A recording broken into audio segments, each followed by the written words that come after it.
Hello, welcome to my video. This is Alex Julian, or Aloysius Zanderman here. You hear my cowbell to indicate that this video is beginning for your internet connection on your viewership of this moment to my art. And with this art I have today for a subject, I would like to bring your attention to something in my information of what I would like to refer to as means of strength, or as in why I am only as such for a man. Because, as you know, with previous viewing of my videos perhaps, I am not a strong man. I am not a man who talks so fast like a journalist that I sound like this. Yeah, whenever there's a journalist who talks like this on TV, I'm going to assume that kind of journalist is on drugs or something. Yeah. I think journalists need to watch how they speak, because that can indicate they have some kind of control problem with their diet and food consumption. Because you can see me and how I talk here, and even with me, it's like, I have caffeine addiction. I have autism. I have schizophrenia. I have bipolar disorder. I have mood disorder. I have attention deficit disorder. I have psychosis. I have depression. I have a lot of that stuff even if I'm treated. And yet, I do not talk too fast, do I? Unless maybe you're not paying attention. But a lot of journalists on TV, for some reason, are talking like this. If you're one of those journalists talking like that, can you please stop and, put some gum in your mouth or something? You need to chew some gum and kind of calm down a little bit before making a report. Because I'm hearing you and your mouth is kind of making sounds that hurt my ears and stuff. And I know that there's some kind of possibility of a coffee drink habit going on there.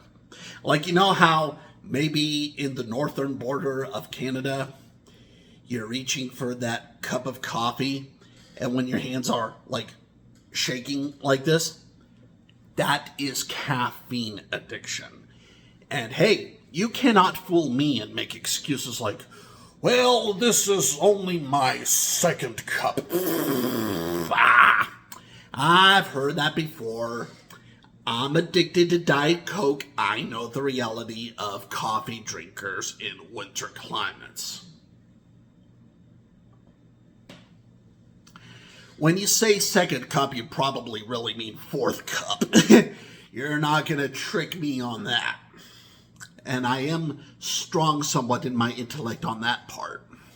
But I am also very weak, as you know.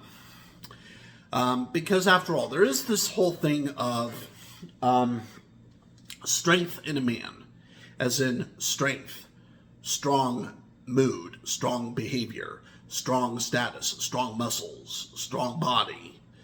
And I am very frail in a lot of areas because of my autism and mental disorders and mental illnesses and such.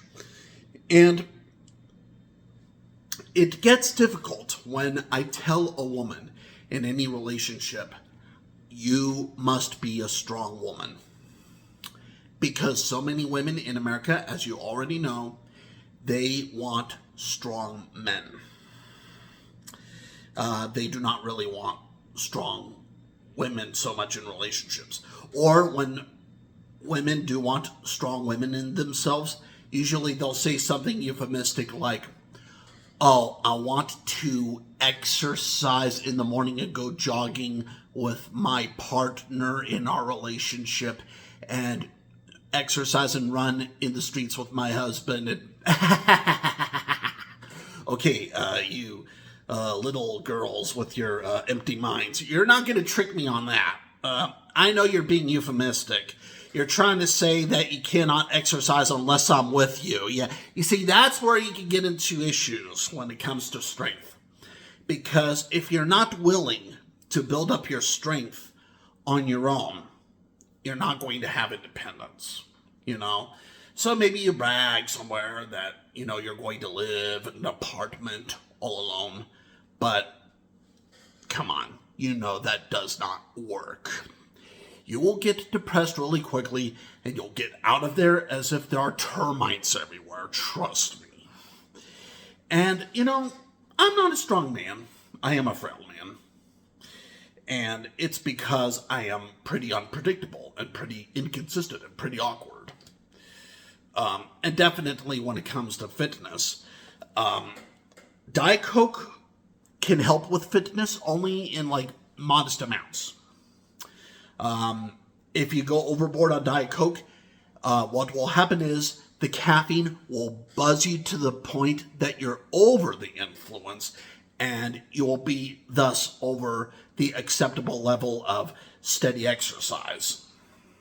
If alcohol could bring you under the influence, I would say caffeine at times does the opposite. Caffeine makes you over the influence, where it's you get really shaky, and you're probably moving your head around a lot, and you have some kind of tremor going on in your tongue, some kind of quake going on in your throat, some kind of gravity construction trembling all over you in your stomach, feet, and arms. And I know that. I've been down that road with caffeine addiction and with caffeine consumption.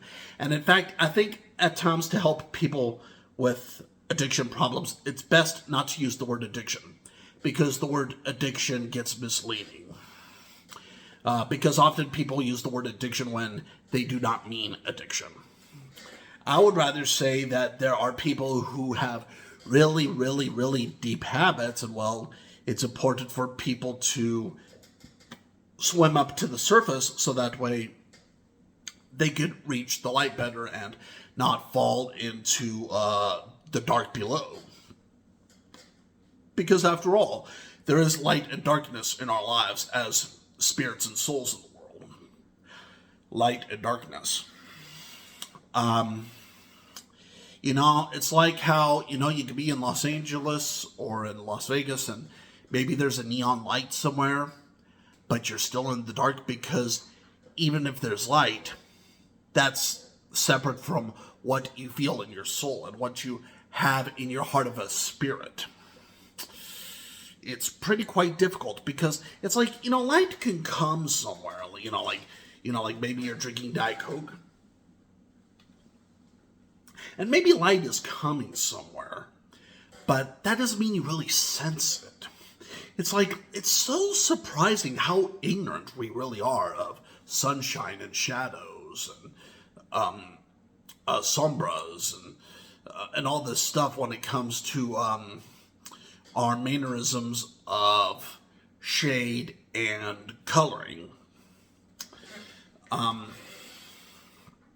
So, for example, if you have your favorite color, and if you do not find it in the darkness, does that mean that black cannot be your favorite color?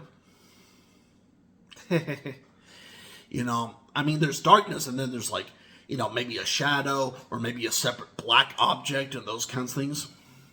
You can have a black object in sunshine, and you can have darkness in a corner of light. At times, darkness tricks you with other secondary objects that look like darkness, even when it's not darkness on those objects.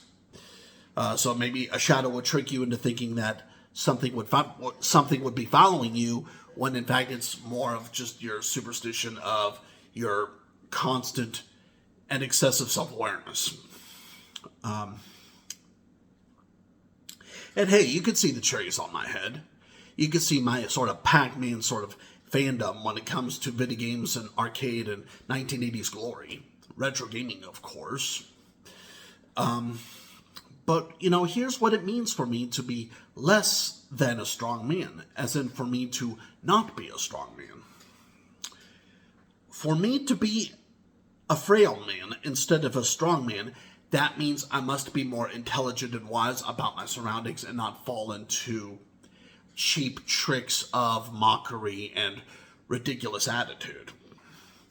because those kinds of things can exaggerate the truth and maybe even blow it out of proportion.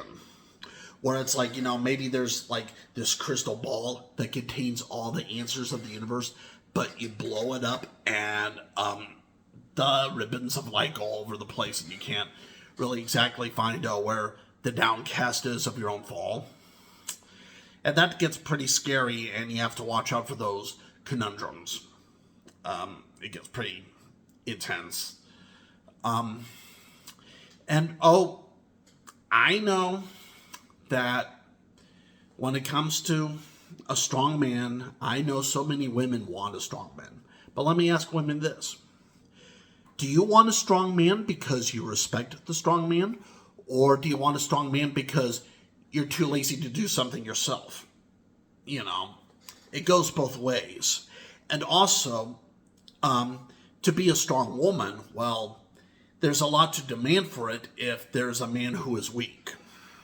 And a weak man is hard for most women to get along with because most women like to be helpful rather than the full pleasure or the full solution. And unfortunately, there are those relationships, such as like relationships that are a matter of caffeine consumption or alcohol consumption or mental disease or physical disability or permanent illness and stuff, in which man is weak and the woman must be strong, and that's where there's the whole outflow of our wit and sagacity of temper. And you take care to have a good one.